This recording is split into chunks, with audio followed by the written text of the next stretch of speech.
Fala, tricolada, belezinha? Vamos para mais um vídeo aqui no canal, trazendo informações para vocês sobre estreia nesse jogo contra o Internacional do Maracanã neste domingo, tá? Já adiantando para vocês que provavelmente teremos duas reestreias. Daniel será relacionado para o jogo, como falei no vídeo anterior. Pode ser que ele seja titular, mas tem um outro jogador que passou à frente dele. E, para surpresa de muita gente, o Iony Gonzalez também será relacionado. Ele está vindo da Europa, está sem jogar quase um mês, mas se apresentou muito bem fisicamente, fazendo bons treinos. E pode ser, a chance é muito grande, que o Iony Gonzalez seja relacionado para esse jogo. O Léo Fernandes ainda não apareceu no bid, e o Diogo Barbosa, vocês sabem muito bem que torceu o joelho. Então tá fora aí, não vai estrear com a camisa do Fluminense. Então, Danielzinho, provavelmente no banco de reservas, e o Iony Gonzalez. Acrescentando a isso também que o Arias, né, ele joga pelo lado direito também. O Arias está fora desse jogo contra o Internacional porque foi expulso no jogo contra o São Paulo. Então essas são as possíveis estreias do Fluminense para esse jogo contra o Internacional. Rapaziada, o Ganso, ele tem um edema no pé esquerdo e provavelmente ele não vai para esse jogo contra o Internacional.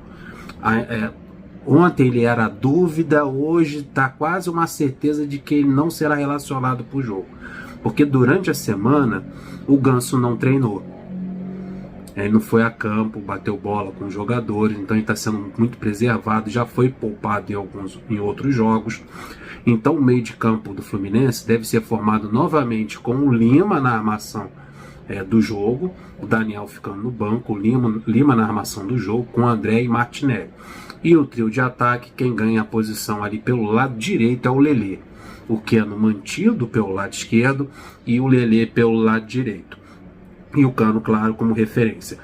No treino anterior, o Daniel foi testado na armação do jogo. Aí muda completamente a configuração do meio de campo do Fluminense, ficando com André, Martinelli, Lima e Daniel, e dois atacantes, com Cano e Keno na frente.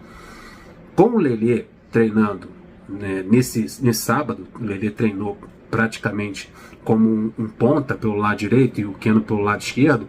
Aí saiu o Daniel vira a opção de banco e o Lima fica com a responsabilidade na armação do jogo. O Fluminense tem um grande problema, né, que é a ausência do Arias. O Arias é muito importante na composição, na ajuda da marcação, pelas jogadas pela linha de fundo.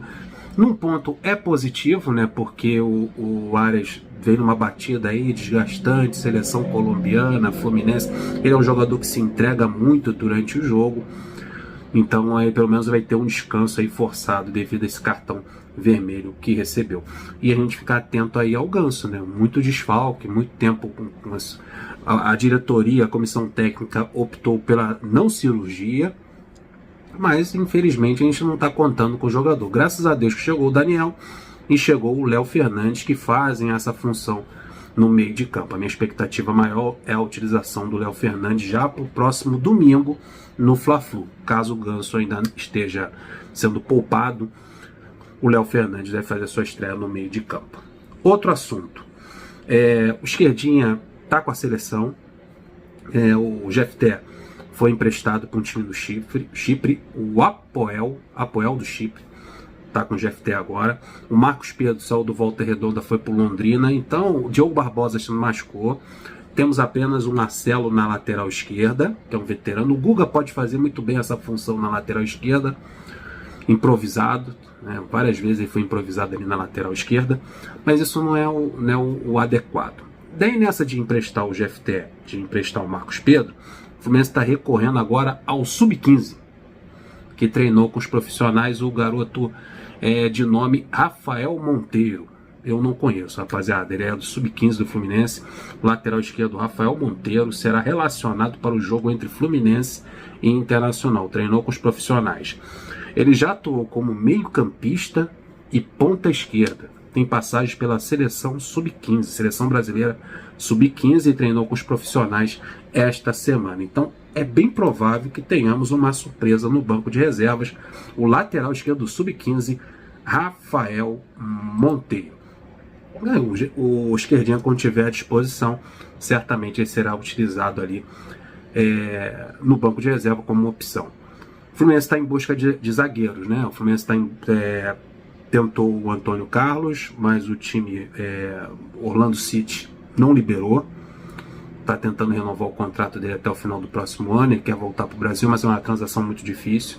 A gente está na expectativa aí da resposta do zagueiro Marlon, moleque de Xerém. Parece informações trazendo aí o Quintela e outros setoristas dizendo que, até o próprio Vitor Lessa trouxe essa informação, que há uma aproximação do Marlon com relação ao Fluminense, gostou da proposta do Fluminense.